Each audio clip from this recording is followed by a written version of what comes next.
The early morning sun barely crept over the horizon when Sergeant Ava Lawson walked briskly across the U.S. Army base in the Midwest. The air was crisp, tinged with the scent of diesel and freshly turned earth. Birds chirped, oblivious to the chaos about to descend, while soldiers moved through their routines with quiet efficiency. For Ava, this was another ordinary day, checking radios, running drills, and reviewing communication protocols. Yet beneath the calm, tension simmered in the news feeds she monitored on her tablet.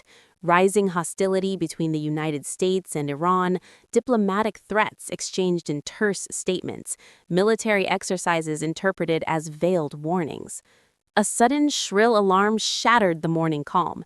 Ava froze mid-step, her heart lurching. The base's loudspeakers blared. "Code Red, all personnel report to stations immediately. Repeat, Code Red." She dashed toward the communications hub, her boots pounding against the concrete, adrenaline surging through her veins. Soldiers swarmed past her, their faces tight with urgency, radios clattering, orders shouted over the din. Ava tapped into the main network, scrolling through incoming alerts. "Multiple simultaneous attacks," read the first line.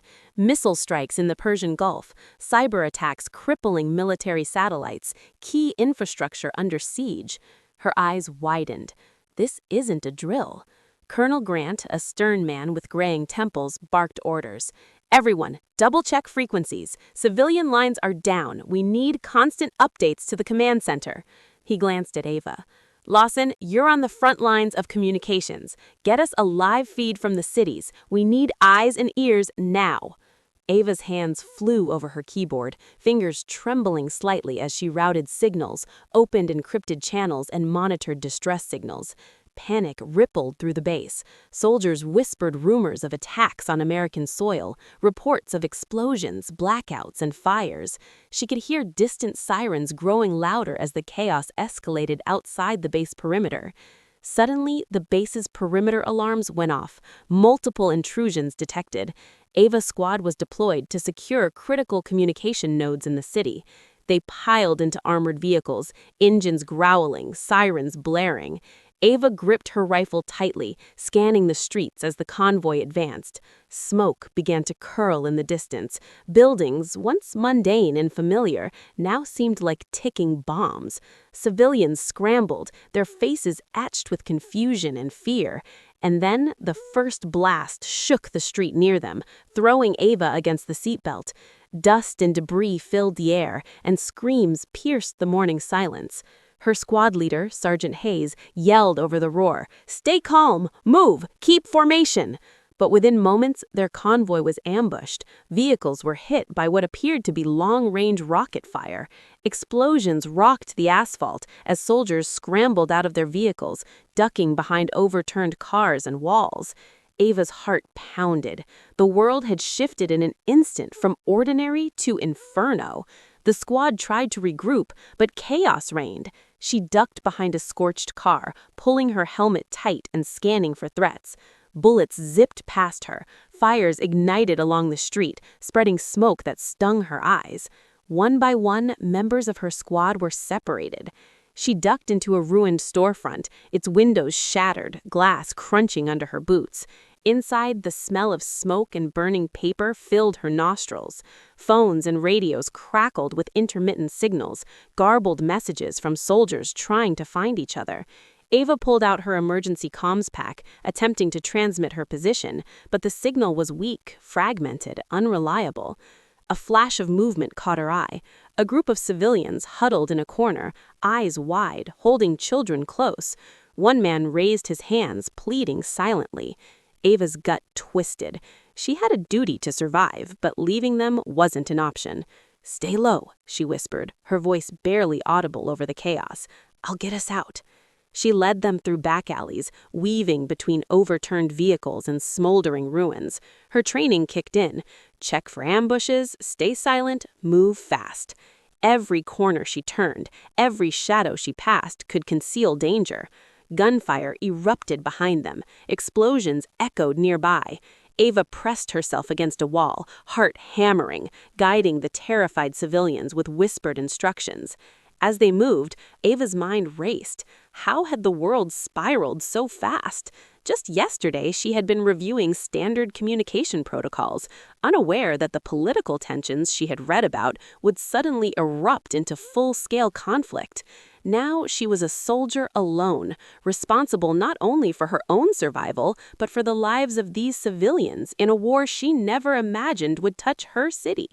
Suddenly, a building collapsed a few streets ahead, sending a cloud of dust and debris rolling toward them. Ava dropped to the ground, pulling the civilians down with her. For a moment, all sound seemed to vanish, replaced only by the pounding of her own heart. When the dust settled, she peered through the haze. The street was unrecognizable. Rubble, twisted metal, and smoke blocked their path. Ava's instincts screamed, adapt or die. She spotted a narrow alley between two damaged buildings. It was risky, possibly a dead end, but it was their only option. She led the civilians through, pressing on, ducking and guiding, every step calculated. Behind them, gunfire continued, echoing like a relentless drumbeat of war. Finally, they emerged near an abandoned service station. Ava allowed herself a brief moment to breathe, scanning the horizon. The city she had known her entire life was a war zone of fire, smoke, and uncertainty. Her squad was gone, communications were down, she was alone. Alone, but not defeated. Ava tightened her grip on her rifle, glanced at the civilians huddled beside her, and whispered under her breath, "I don't know what's coming next, but I will survive. I have to." And in that moment, amidst the ruins, the war had become personal.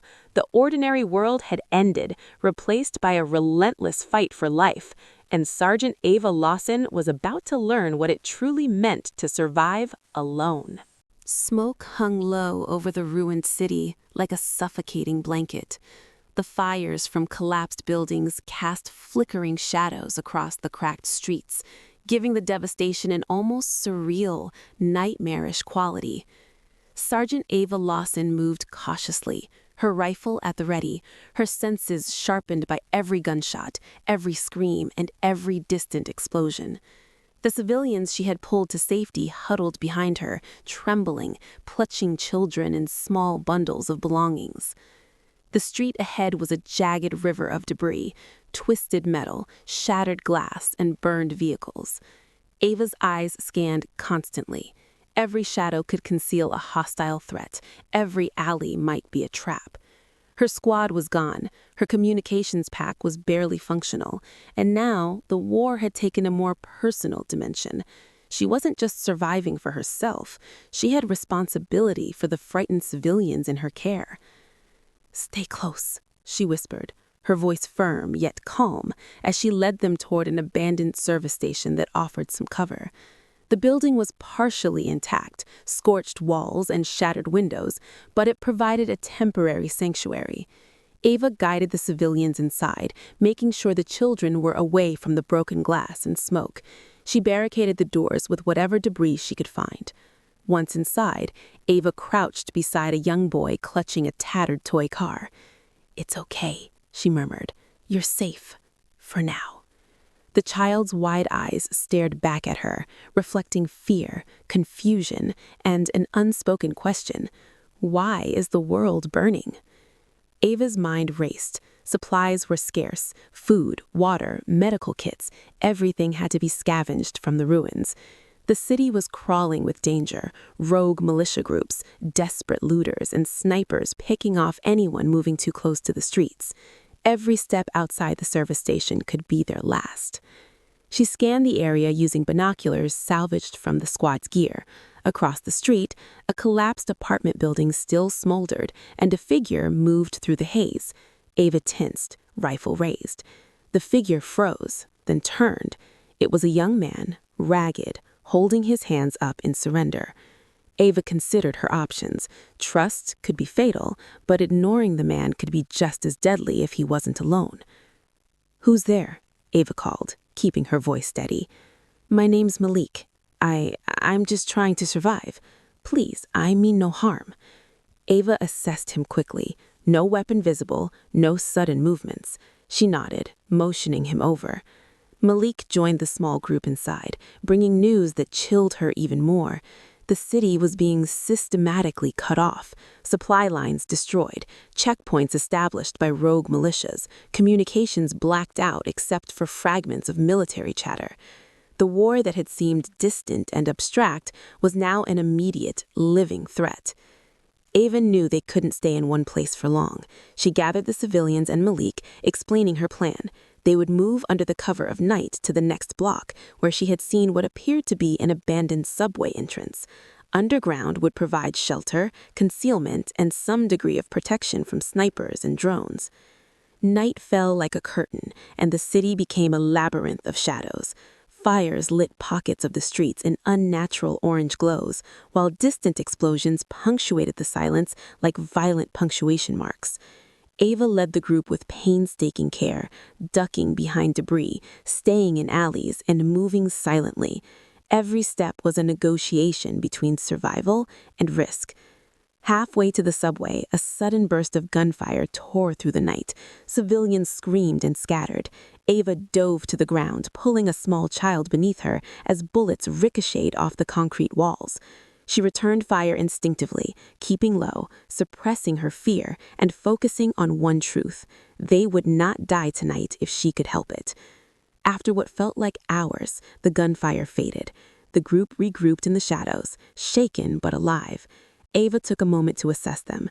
2 children crying softly, a mother holding her daughter close, Malik breathing heavily, and herself, adrenaline burning through her veins, mind sharp yet exhausted. The subway entrance loomed ahead, partially blocked by rubble. Ava checked for dangers, then cleared a path, leading them down into the darkness. Underground, the air was damp and heavy, but it was quiet. For the first time in hours, the group could breathe without fear of bullets tearing through them. Ava set up a small perimeter with makeshift barricades. Using her limited supplies, she improvised a rudimentary signaling system, mirrors, flashlights, and small noisemakers to detect approaching threats. She also examined her comms gear. Signal strength was weak, fragmented, but she began to hack into old city networks to locate live channels or emergency broadcasts. Every beep and static-filled transmission was a lifeline, or a trap. As the group settled, Ava felt the weight of isolation pressing down on her. Her squad was gone, communications were fragile, and the city was hostile territory. She knew she couldn't survive alone for long. The environment was too unforgiving, the enemy too unpredictable. Yet, giving up was not an option. Malik approached, his face pale. "How do you do it? Stay so calm?" he asked. Ava looked at him, exhaustion lining her features. "I'm not calm. I'm terrified. But fear doesn't save anyone. Action does. Every step we take, every move we make, that's survival." Hours passed underground. Ava rationed water and scavenged what scraps of food she could find. She kept watch in shifts, alert to every sound above. Snippets of news filtered through broken signals, reports of escalating war, major cities under attack, and military casualties mounting. The outside world was a nightmare, but underground, Ava created a fragile sense of control. Despite exhaustion, sleep was impossible. Her mind replayed the day's chaos, the explosions, the ambush, the screams. Every shadow above could conceal danger. Every flicker of movement could signal an attack. And yet she persisted, because surrender was not in her nature. She was a soldier, a protector, and now a beacon of hope for those who had no one else. Before dawn, Ava stood at the subway entrance looking out at the city smoldering in the distance. She knew survival meant moving forward, adapting and staying vigilant. Alone in the inferno, she would turn fear into strategy, chaos into advantage, and desperation into determination. The first day of the war had nearly ended in death, but Sergeant Ava Lawson was still alive, and survival, she realized, was just the beginning. The underground tunnels were a labyrinth of darkness, damp concrete walls, and the distant echoes of the city above. For Ava, they were a fragile refuge, offering temporary safety, but also a sense of isolation that gnawed at her resolve. The faint smell of mold mixed with dust and the faint tang of smoke from the fires above. Her eyes, trained for threats, adjusted quickly to the dimness, scanning every shadow for movement. Every creak, every drip of water felt amplified, a potential warning of danger. Ava had taken on the dual role of protector and strategist.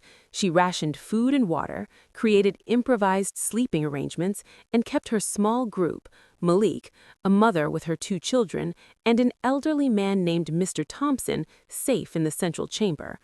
But safety was temporary. She knew the tunnels could only protect them for so long. Eventually, they would need to return to the surface to find supplies, medical aid, and a way out. She spent hours working on the communications gear, her fingers nimble as she bypassed damaged circuits, rerouted old satellite signals, and tapped into faint city networks. The static-filled transmissions brought fragmented reports of the ongoing war: airstrikes leveling strategic targets in Iran, retaliatory missile attacks in the Gulf, and scattered news of attacks within U.S. territory. Each message reinforced the gravity of their situation. The war wasn't just outside, it had infiltrated every corner of their lives. "Do you think anyone's coming for us?" Malik asked one evening, his voice barely above a whisper. His face was pale, lined with fear and exhaustion. Ava paused, leaning against the wall, studying him in the dim light. "Maybe," she said slowly, "maybe not. But if they don't, that doesn't mean we give up. We survive because we can. We survive because we have to." Her words were firm, but inside, Ava wrestled with fear, doubt, and exhaustion. She had trained for combat, for discipline, for following orders, but this was different. This was war in its rawest form, unpredictable, personal, and merciless. She had to rely on her instincts, make split-second decisions, and accept that every choice could mean life or death for those she was protecting. 2 nights later, Ava decided it was time to venture above ground. Supplies were running low, food, water, and medical necessities were scarce. Staying underground indefinitely wasn't an option. She formulated a plan, carefully memorizing streets, plotting routes between cover, and marking potential threats. Her group would move at first light, under the shadows of buildings still smoldering from the previous day's attacks. As they ascended the stairs from the subway, the city revealed itself in all its devastation. Smoke rose from fires like columns of despair, and the streets were littered with abandoned vehicles and rubble. Yet, Ava moved with purpose, scanning every corner, ready to respond to danger. They reached a partially destroyed pharmacy. The sign hung askew, letters missing, but it promised the supplies they desperately needed. Ava crept inside, checking for threats before leading the group in. Inside, shelves were overturned and broken glass crunched underfoot. She scavenged medical kits, bottled water, and canned food, stacking them carefully. But her presence had not gone unnoticed. A sudden metallic clatter echoed through the building. Ava spun around, weapon raised. A group of looters emerged from the shadows, desperate, armed, unpredictable. Fear flashed across their faces when they saw her, her stance, the determination in her eyes. Ava didn't hesitate. She shouted a command, her voice sharp and unwavering. "Back off. Leave now or you won't leave at all." The looters hesitated, glancing at each other. Ava's presence, her confidence, and the calculated threat of her weapon were enough. Slowly they retreated, disappearing into the smoke-filled streets. Ava exhaled sharply, adrenaline still coursing through her veins. The group followed her out, clutching their scavenged supplies like lifelines. That night, back in the subway, Ava reflected on what had happened. She realized that the physical battles were only half the fight. The other half was mental, the constant tension, the fear, the responsibility for others. She couldn't afford hesitation. Every moment required vigilance, strategy, and courage. Days blurred together as they moved cautiously through the city, scavenging for supplies, evading danger, and keeping morale intact. Ava became more than a soldier. She became a leader, a protector, and a symbol of hope for those depending on her. But the isolation took its toll. Sleepless nights, constant alertness, and the weight of responsibility began to erode her energy and fray her nerves. One evening, as they rested in an abandoned library, Ava took a moment to look around. Books lay strewn across the floor, pages torn, dust thick in the air. It was a reminder of the world they had lost. Ordinary life, stability, peace. She knelt beside the children, trying to offer comfort, reading aloud a fragment of a story she remembered from her own childhood. For a brief moment, the horrors outside faded, replaced by a fragile sense of normalcy. But normalcy was fleeting. That night, distant gunfire echoed through the tunnels. A militia had discovered their location and was systematically clearing nearby buildings. Ava knew they couldn't stay put. They packed quickly, moving with precision and urgency. Every decision was critical. One wrong step, and it could mean death for those she was protecting. As dawn approached, Ava led her group to the city outskirts. They climbed onto a ruined rooftop, scanning the horizon. From this vantage point, she could see the full scale of devastation: smoldering neighborhoods, collapsed bridges, and scattered groups of survivors navigating the ruins. It was overwhelming, but Ava refused to let despair take root. She reminded herself that survival was about endurance, adaptation, and courage. "Look," she whispered to Malik, pointing toward a distant building with smoke rising steadily. "There's another shelter.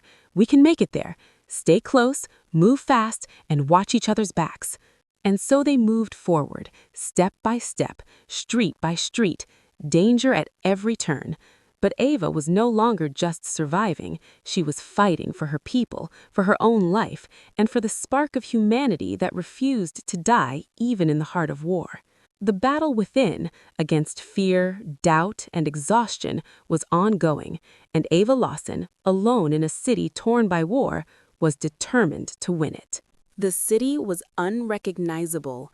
What had once been bustling streets and vibrant neighborhoods was now a scarred, smoldering landscape. Fires flickered across distant rooftops, the air thick with ash and smoke, and the occasional echo of distant gunfire reminded Ava Lawson that danger was never far. She stood atop a collapsed rooftop, surveying the ruined city with sharp, calculating eyes. Every decision she made now could mean life or death, for her, for Malik, and for the civilians who had come to rely on her courage. Supplies were low, but Ava's resolve had hardened. She had survived days underground, ambushes in ruined streets, and confrontations with looters. Now she knew that the only way to truly survive was to take control of the situation. Her goal was clear: find a safe route, reach federal forces, and guide a rescue team to those trapped in the city's devastation. "Everyone ready?" she asked, her voice steady despite the exhaustion lining her face. "Yes," Malik replied, determination shadowing his features.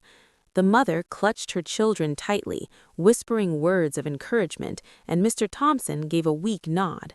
Together they moved cautiously, weaving through collapsed buildings and debris-laden streets, avoiding the occasional patrols of rogue militias who roamed the ruins like predators. Ava led them to the city's central communications hub, a partially destroyed government building that still housed operational satellite arrays and signal relays. She had spent hours analyzing the intermittent transmissions she had picked up, piecing together clues about which routes might still be secure. Every step was calculated, every movement deliberate. As they approached the building, an explosion rocked the street ahead. A militia squad had set off a makeshift bomb, sending debris flying and smoke billowing into the sky. Ava pressed the civilians against a wall, shielding them with her body as shards of concrete rained down. Her pulse raced, but her mind was clear. With precise coordination, she guided them through the chaos, finding an alternate entrance to the communications hub. Inside, Ava immediately began rerouting the equipment. Sparks flew as she connected improvised power sources, adjusted frequencies, and patched into satellite uplinks. Hours of tense, meticulous work followed. Every static-laden transmission could be a breakthrough or a trap. Every sound outside the walls a potential threat. Finally, a faint signal broke through. A coalition rescue unit was within reach, responding to her emergency beacon. Hope surged through Ava, but she didn't relax.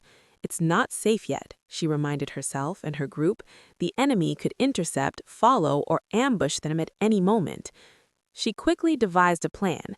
Using the rooftop vantage point she had scouted earlier, Ava would signal the rescue convoy using mirrors, flashlight flashes, and improvised markings on the rooftop. Each pattern corresponded to a secure code, a risky but necessary measure. Malik and the others helped carry supplies, watching her back as she moved to the rooftop, the wind whipping ash and debris into her face. Then it happened. The enemy, a small militia unit, appeared, drawn by the faint signal or by sight. Ava froze for a split second, heart hammering. There was no room for hesitation. She ducked behind a wall, assessing positions, calculating angles, and improvising a plan. Using debris as cover and her rifle's precision, she neutralized the threat, moving swiftly from one point to the next. Every shot, every maneuver was a life or death decision, and when it was over, the rooftop was silent except for the hiss of wind and the distant roar of the city. Breath ragged, Ava began signaling. She adjusted mirrors, flashed lights and coded sequences, and watched anxiously as the distant silhouettes of armored vehicles appeared on the horizon. Slowly, steadily, the convoy advanced toward their position, guided by her precision and determination. As the rescue team arrived, Ava led the group carefully, coordinating movement, checking for potential ambushes, and keeping spirits high. Civilians who had been silent with fear now whispered prayers, clutching each other as Ava guided them to safety. Every step out of the ruins of the city felt like a victory, small but monumental, a testament to human perseverance in the face of relentless chaos. Finally, after hours of careful navigation, they reached the outskirts of the city, where the convoy could take them to a safe zone. Ava exhaled deeply, feeling the weight of exhaustion press against her. But relief was tempered by the knowledge that the war was far from over. Beyond the city, conflict raged, and survival would continue to demand courage, ingenuity, and resilience. As she watched the convoy pull away with Malik, the mother and children, and Mr. Thompson, Ava allowed herself a rare moment of reflection. The city behind her was in ruins, but she had endured. She had faced death, fear, and unimaginable isolation, yet she had survived. And in surviving, she had become more than a soldier. She had become a beacon of hope. The sun began to rise, casting golden light over the blackened city. Ava stood atop a hill overlooking the devastation, rifle slung across her back, eyes scanning the horizon. The war was far from over, but she had learned the most important lesson. Survival wasn't just about strength or skill.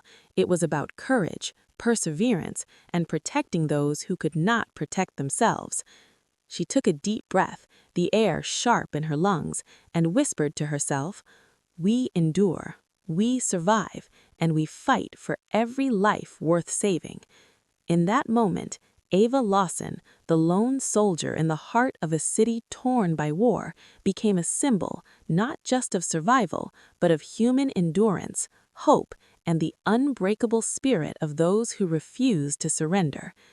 The world outside would remain chaotic, dangerous, and uncertain, but within the ruins, a spark had been lit, a spark that could inspire courage, resilience, and determination in those who faced impossible odds. And for Ava, that spark was enough. The war had taken much, but it had not taken her will to fight, nor her humanity, and as long as she breathed, she would continue, a lone soldier, a protector, and a survivor in the middle of a world gone mad.